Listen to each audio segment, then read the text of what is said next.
Olá, graça e paz. Dando continuidade aos nossos pequenos textos, grandes verdades, no Evangelho de João, no capítulo 7, tem uma discussão a respeito de será que esse Jesus que está andando por aqui é o Cristo?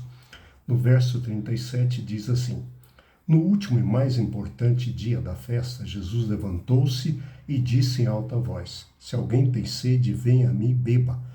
Quem crer em mim, como diz as Escrituras, do seu interior fluirão rios de água viva. Ele estava se referindo ao Espírito que mais tarde receberiam os que nele crescem. Até então o Espírito ainda não tinha sido dado, pois Jesus ainda não fora glorificado. Ouvindo estas palavras, alguns dentre o povo disseram: Certamente este homem é o profeta. Outros disseram: Ele é o Cristo. Ainda outros perguntaram: Como pode ser o Cristo, se o Cristo vir da Galileia? A Escritura não diz que o Cristo virá da descendência de Davi, da cidade de Belém, onde Davi viveu? Assim, o povo ficou dividido por causa de Jesus. Alguns queriam prendê-lo, mas ninguém lhe pôs as mãos. Jesus, no último dia da festa, deve estar na segunda Páscoa, que ele passa junto com seus discípulos. Jesus, ele diz: se alguém tem sede, venha a mim.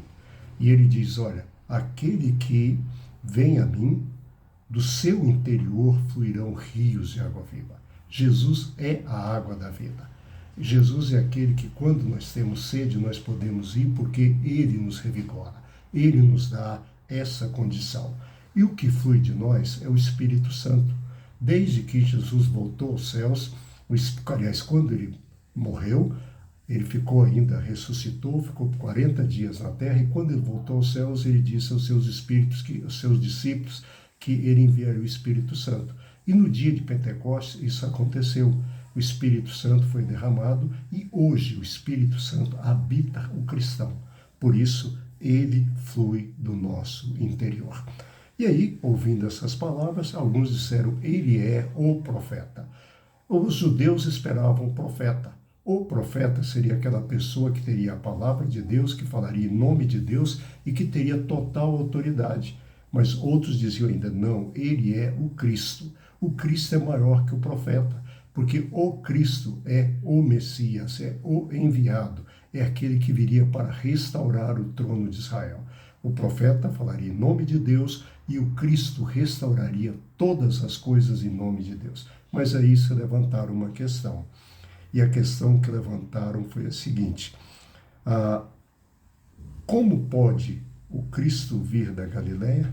A Escritura não diz que o Cristo virá da descendência de Davi, da cidade de Belém, onde viveu Davi, onde Jesus nasceu. Jesus nasceu em Belém. Quando Jesus nasceu, houve aquela perseguição por parte de Herodes e Jesus fugiu para o Egito. José e Maria fugiram juntamente com Jesus. Quando ele voltou, porque Herodes já tinha morrido, José e Maria tiveram medo de morar na região lá da Judéia. Por isso eles foram para a Galileia. E na Galileia, eles foram morar em Cafarnaum e foram morar também na cidade de Nazaré.